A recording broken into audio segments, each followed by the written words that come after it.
Welcome, everyone. I'm Ralph Clayton, host of the VTM podcast. This is episode 23. Today, I want to take you into one of the strangest and most promising frontiers in modern medicine.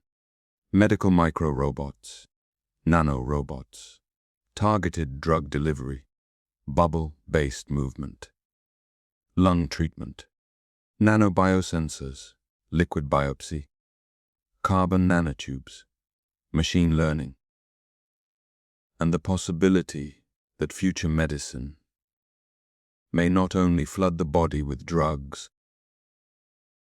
but send tiny engineered systems toward the place where help is needed most. This is not simply a story about miniature machines. It is not simply a story about cancer detection. And it is not only a story about technology becoming smaller and smaller until it enters the bloodstream. At its deepest level, this episode asks one dangerous question. What happens when medicine learns to move, search, sense, and act at the scale of disease itself? Because disease is often local before it is visible. A tumor begins with cells. A clot begins with a hidden obstruction. An infection begins in tissue. Inflammation begins in small signals. A damaged vessel changes chemistry before the larger organ fails. A brain tumor may alter the blood long before diagnosis is simple. A lung infection may live in spaces that ordinary drugs reach poorly. A cancer may hide behind barriers that protect the body, but also protect the disease. Modern medicine has become powerful, but much of it still operates with a blunt logic. A drug enters the body. It circulates. It diffuses. It reaches many tissues. Some of it reaches the target. Some of it does not. Some of it helps. Some of it harms. Chemotherapy can attack cancer, but also injure healthy tissue. Antibiotics can treat infection, but also spread through the system. Anti-inflammatory drugs can reduce disease activity, but affect the whole body. Even advanced medicine often faces the same old problem. How do you get the right therapy to the right place? At the right dose, at the right time, without damaging everything else on the way? That is the first great promise of medical micro and nanorobotics. Targeting, not magic. Not science, fiction swarms thinking for themselves. Not tiny humanoid robots walking through arteries with little tools. The real field is stranger and more practical than that. It is about engineered particles, microscale swimmers, magnetic capsules, biohybrid carriers, ultrasound-responsive bubbles, algae-based micromachines, hydrogel spheres, bacteria-inspired motors, and nanosensors that change their optical signals when molecules bind to them.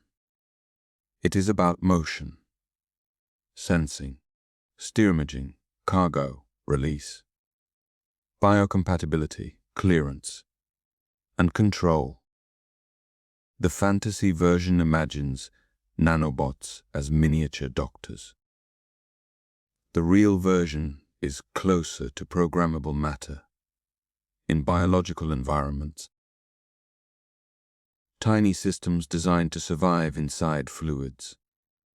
move through complex spaces, carry drugs, respond to signals, become visible to imaging, release payloads, or detect disease signatures that ordinary tests may miss. That is still extraordinary. But it is not yet the science fiction version. And that distinction matters, because this field sits near the boundary between wonder and hype. The word nanobot can mislead people. It can summon images of self, replicating machines, hidden swarms, or microscopic artificial intelligence inside the body. That is not what current medical research is delivering. Today's medical micro and nanorobots are usually simple in their individual behavior. They may move under a magnetic field. They may be propelled by ultrasound. They may use bubbles. They may use enzymes. They may use the natural motion of a microorganism. They may respond to chemical gradients. They may be guided by external imaging. They may carry particles or drugs. But they are not miniature, conscious robots. They are engineered therapeutic or diagnostic systems. The intelligence is mostly outside them.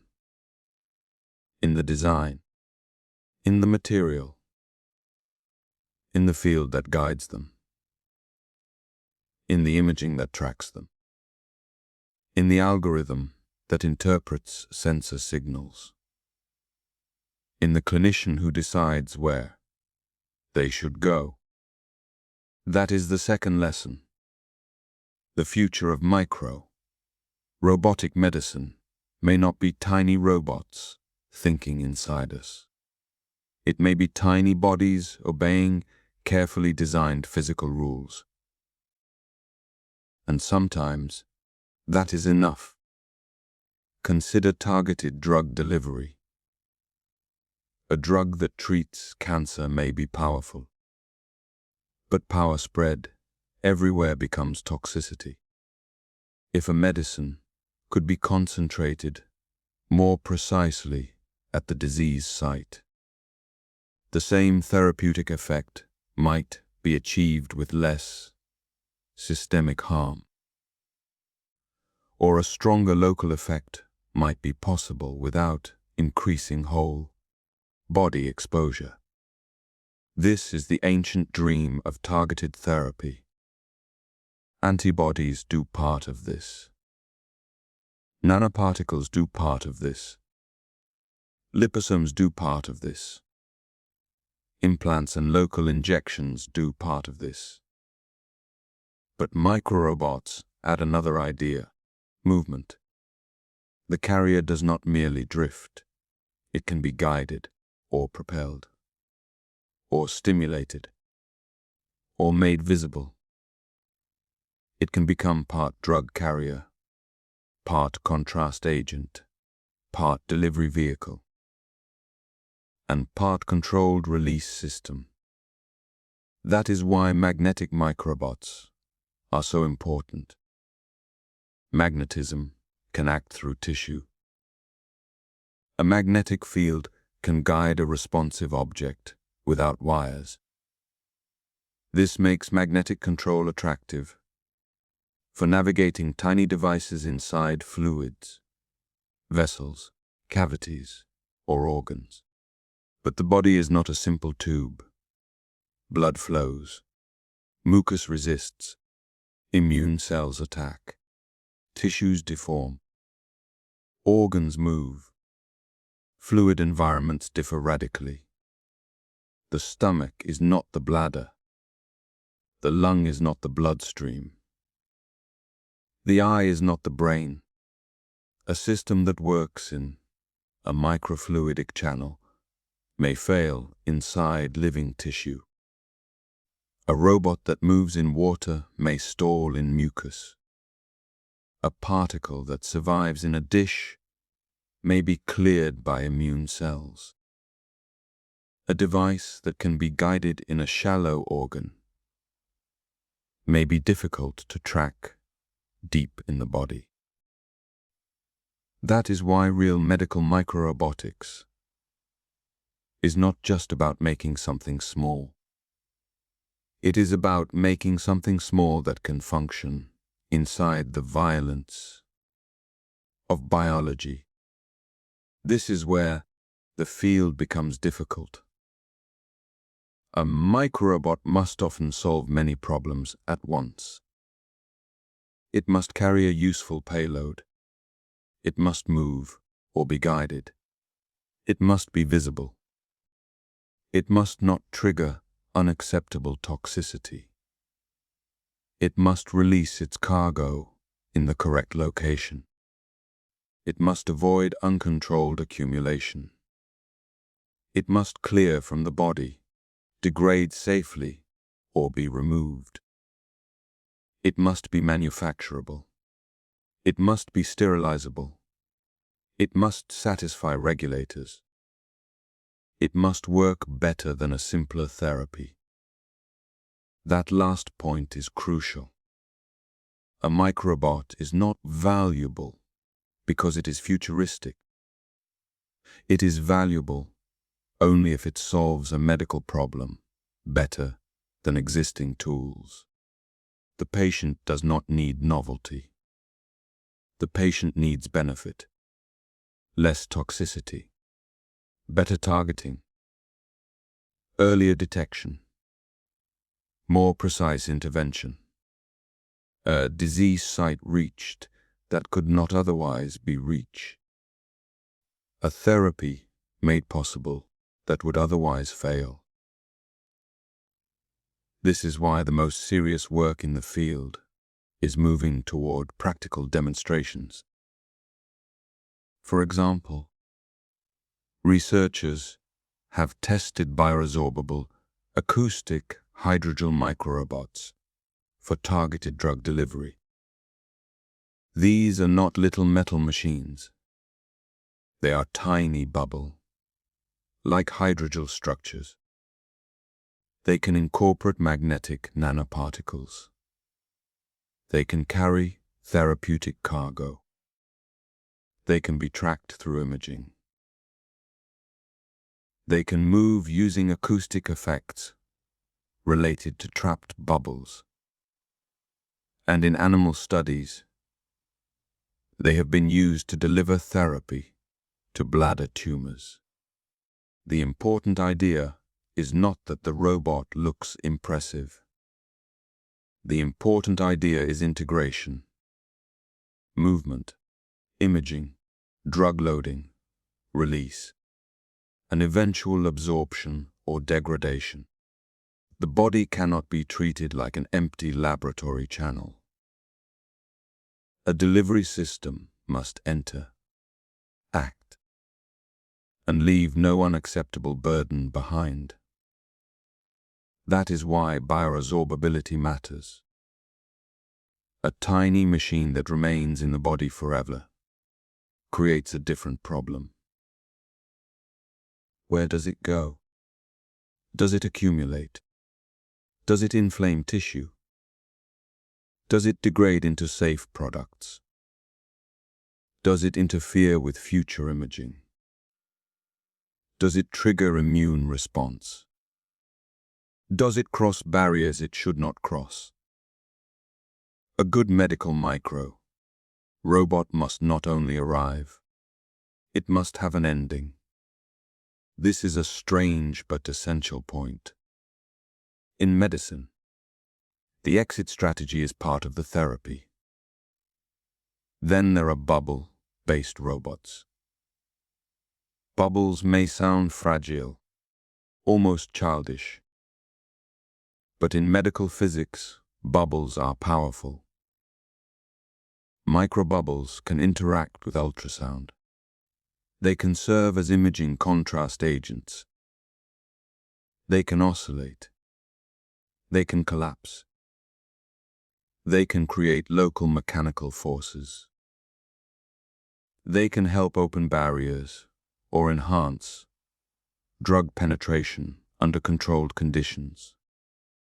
A bubble is not just empty space. It is a responsive structure. Some new microbubble. Robots use internal bubbles for ultrasound visibility and movement. Some use enzymes to generate motion. Some use magnetic particles for steering. Some use ultrasound to trigger release or collapse. The result is a platform that combines motion, imaging, targeting, and mechanical penetration. That is why bubble-based movement is so interesting. The same feature that makes a micro-robot visible may also help move it. The same feature that helps track it may also help trigger therapy. In the best designs, every component does more than one job. That is a mark of maturity in this field. A microrobot cannot afford unnecessary complexity. At this scale, every part must earn its place. The shell, the cargo, the magnetic material, the enzyme, the bubble, the coating, the imaging signal, the release mechanism. The more functions are integrated into a safe and controllable platform, the more clinically plausible the system becomes. But plausible is not the same as proven. Most of these systems remain preclinical. Animal models, phantom models, microfluidic systems, early demonstrations. That does not make them unimportant. It means we must not mistake the road for the destination. A mouse tumor is not a human cancer clinic. A lung infection model is not every human lung disease. A bladder experiment is not regulatory approval. A beautiful video of particles moving under a magnet is not a therapy. The work is real. The promise is real. But the translation is hard. And translation is where biomedical dreams often fail. Not because the science was fake, because the body was harder than the experiment, because manufacturing was difficult, because long-term safety was unclear, because tracking was insufficient, because the advantage over standard treatment was not strong enough, because cost was too high, because regulators needed more evidence, because clinicians needed a simpler workflow, because what worked once in a laboratory did not work reliably across patients. This is the third lesson. In medicine, a technology is not finished when it works. It is finished when it works safely, repeatedly, at clinical scale, in real patients, under real constraints. That is the standard micro and nanorobots must meet. Now consider the lung. The lung is an extraordinary target. It is accessible through inhalation. It has enormous surface area. It is exposed to air. It is vulnerable to infection, inflammation, fibrosis, cancer, and environmental injury. But it is also difficult.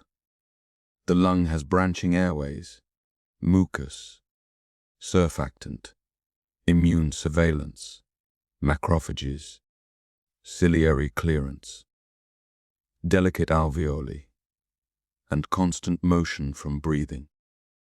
Traditional inhaled therapies already exploit the lungs' accessibility.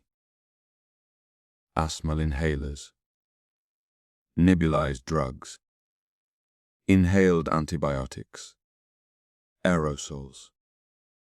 But delivery into the lower respiratory tract is still challenging. Particles must be the right size.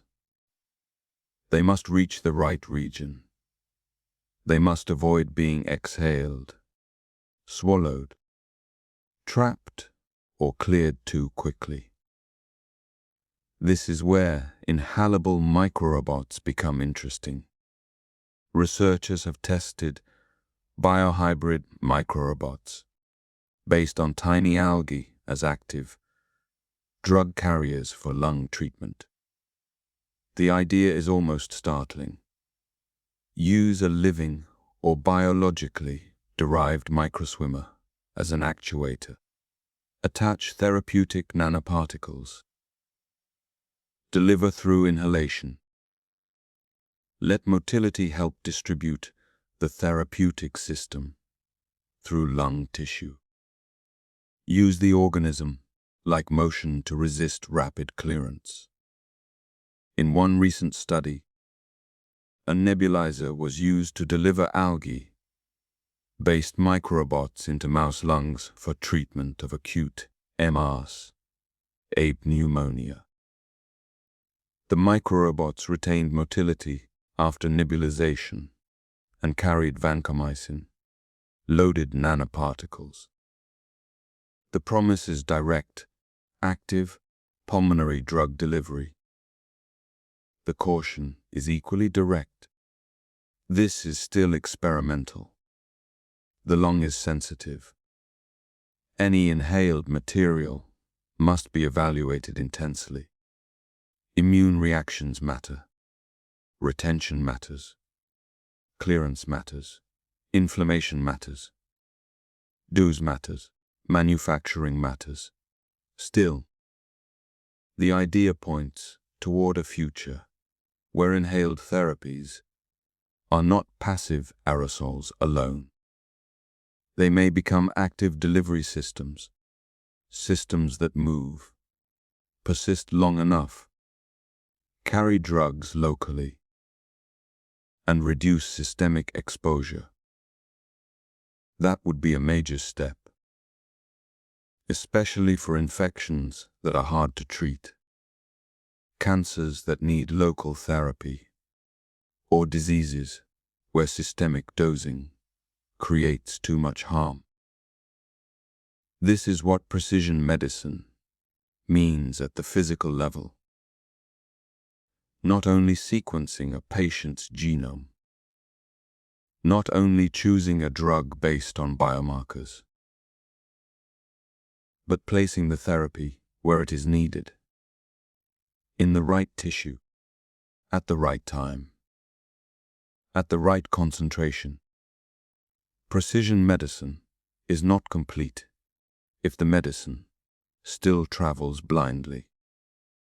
Micro and nanorobots may become one answer to that problem. But the other side of precision is detection. That brings us to nano, biosensors, and liquid biopsy. A biopsy traditionally means taking tissue. A tumor is sampled. A needle enters. A surgeon cuts. A pathologist examines cells. The tissue gives truth, but tissue biopsy can be invasive, risky, painful, difficult to repeat, and in some cases, dangerous. A brain tumor is not a skin lesion. Sampling it is not simple. Liquid biopsy offers another possibility. Instead of cutting tissue directly, analyze fluids. Blood, urine, saliva, cerebrospinal fluid.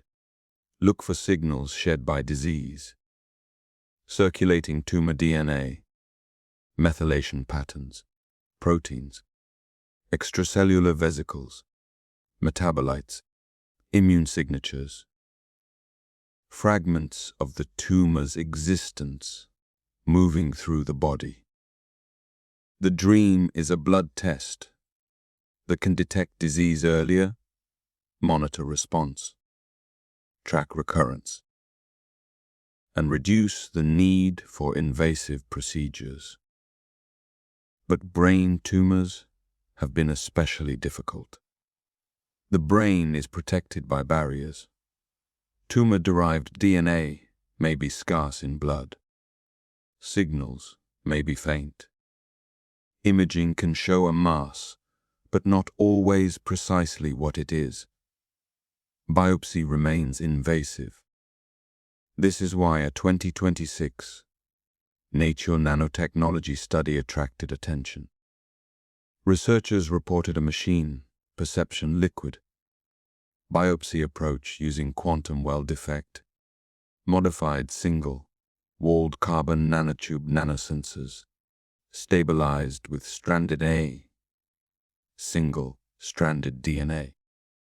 That phrase is technical, but the basic idea is elegant. Instead of looking for one known biomarker, use an array of nanosensors. Expose them to blood plasma. Let molecules in the plasma form interactions with the nanosensor surfaces. Measure optical responses in near-infrared fluorescence. Then use machine learning to detect patterns. Not one molecule, a fingerprint, a disease signature in the way the sensor array responds.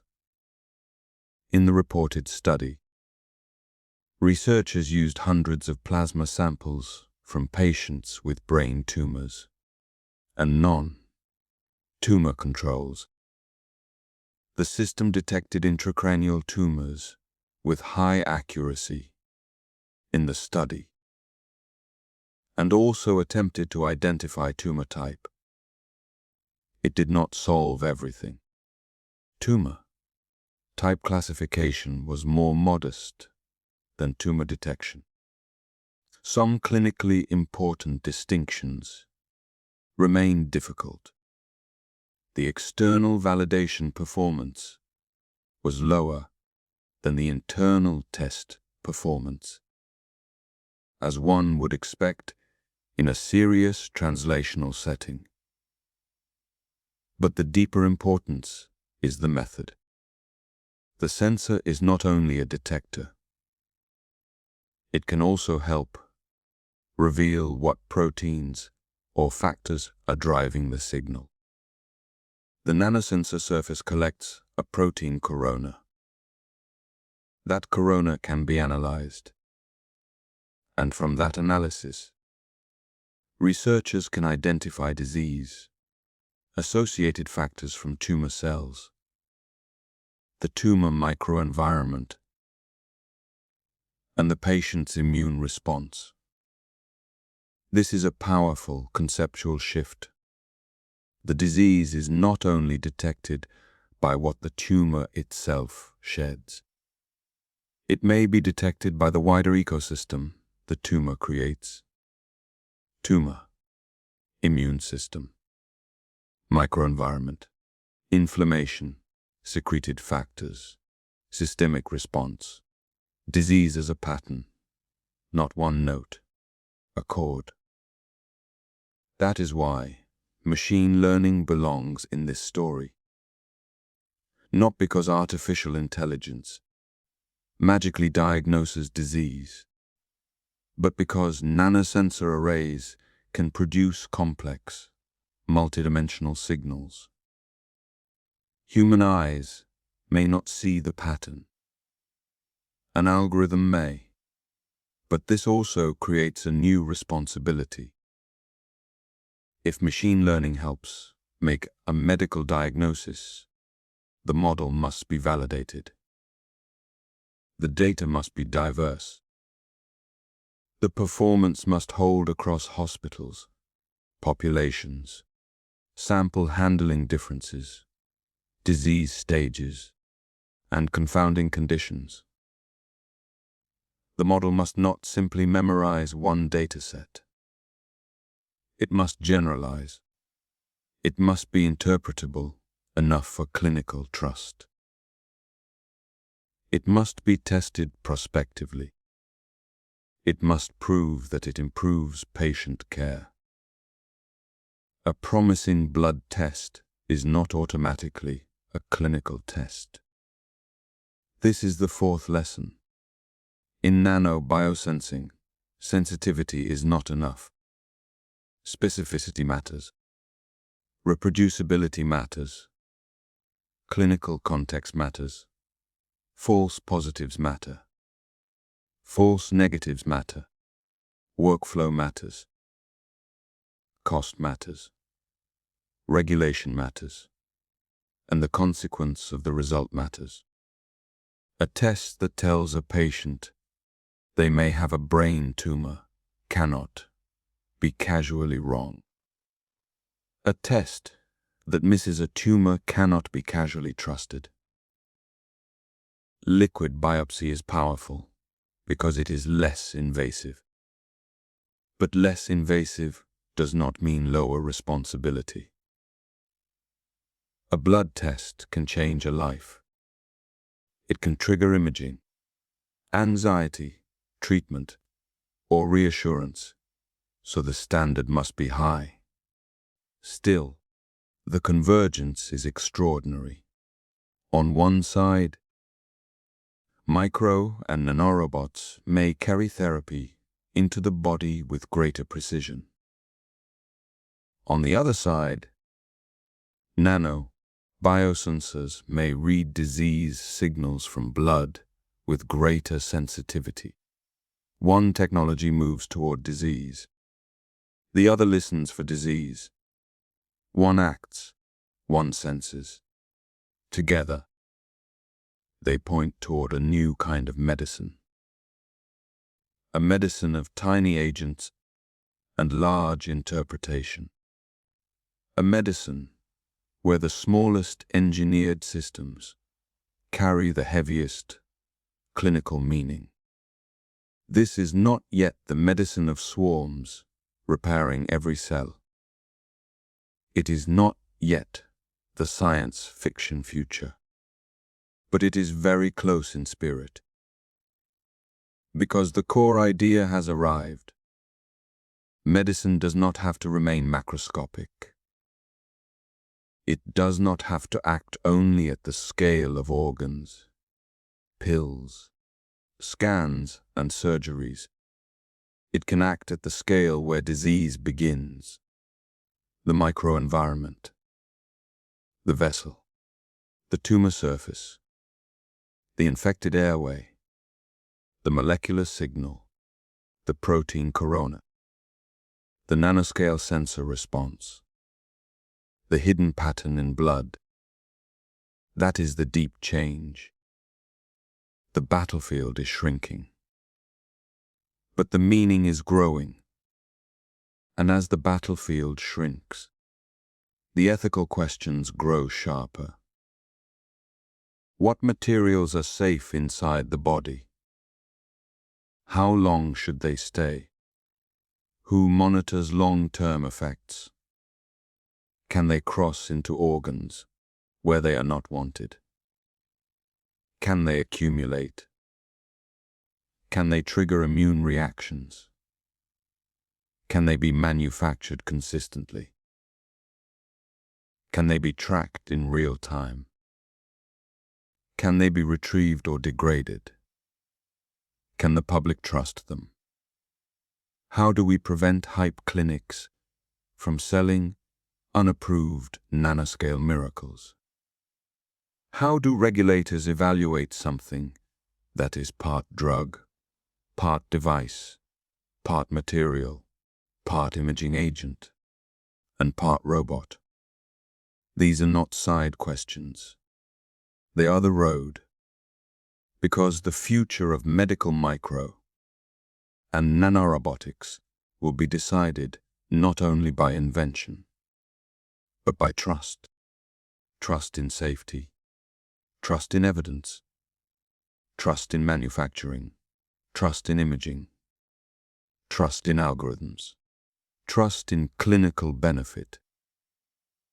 Trust that a tiny device placed inside the body will not become a large problem later.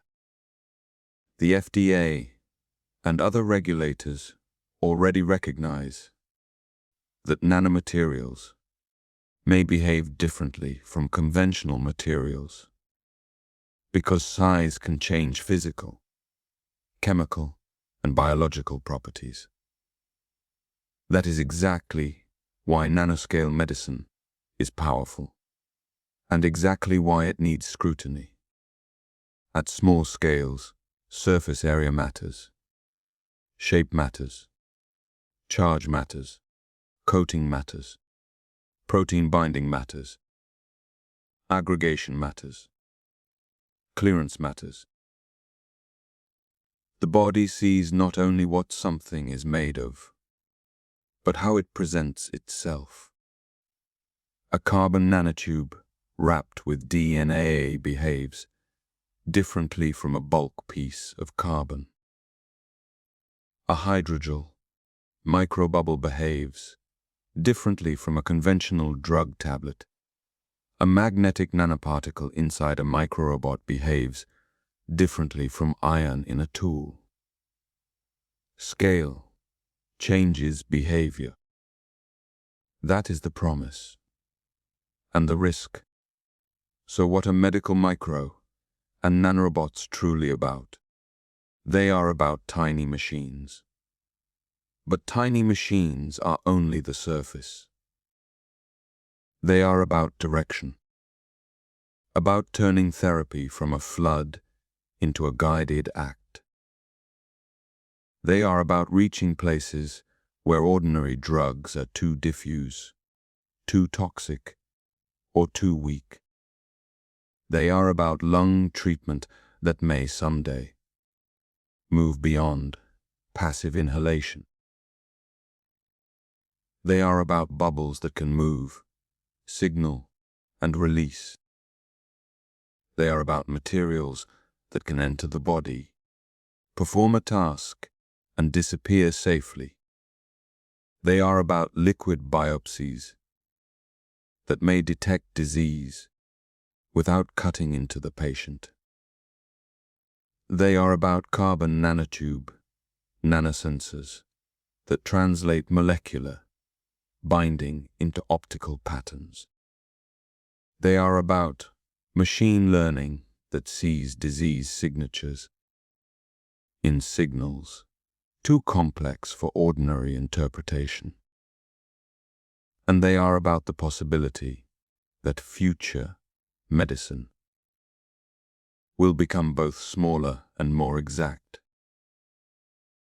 But the smaller the tool, the greater the need for discipline. The body is not a playground for clever machines. It is a living system, a person, a patient, a life. Every tiny robot, every nanosensor, every diagnostic algorithm, every engineered particle must answer the same question. Do you help enough to justify entering the body? That is the moral center of the field. Not novelty, not spectacle, not the thrill of saying nanobot.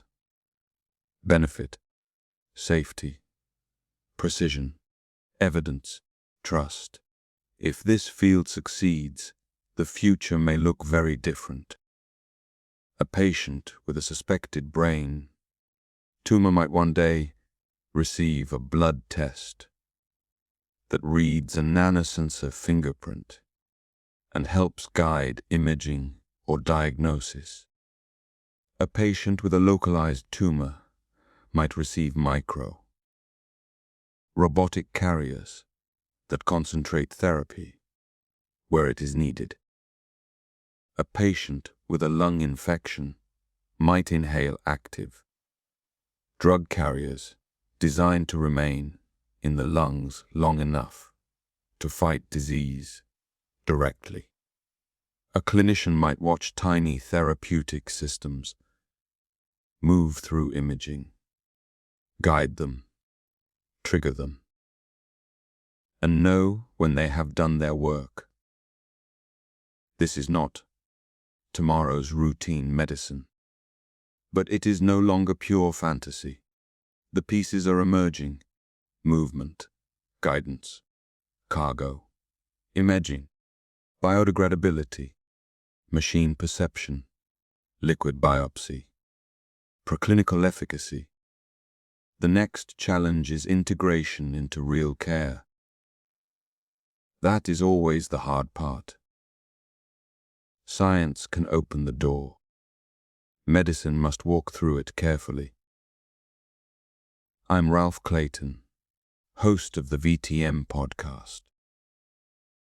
Thank you for joining me for episode 23, and this look into medical micro and nanorobots, nano-biosensors, liquid biopsy, and the tiny technologies beginning to reshape precision medicine.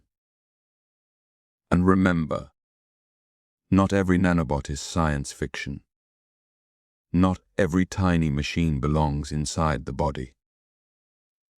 And sometimes, the future of medicine begins when healing learns to move at the same scale as disease.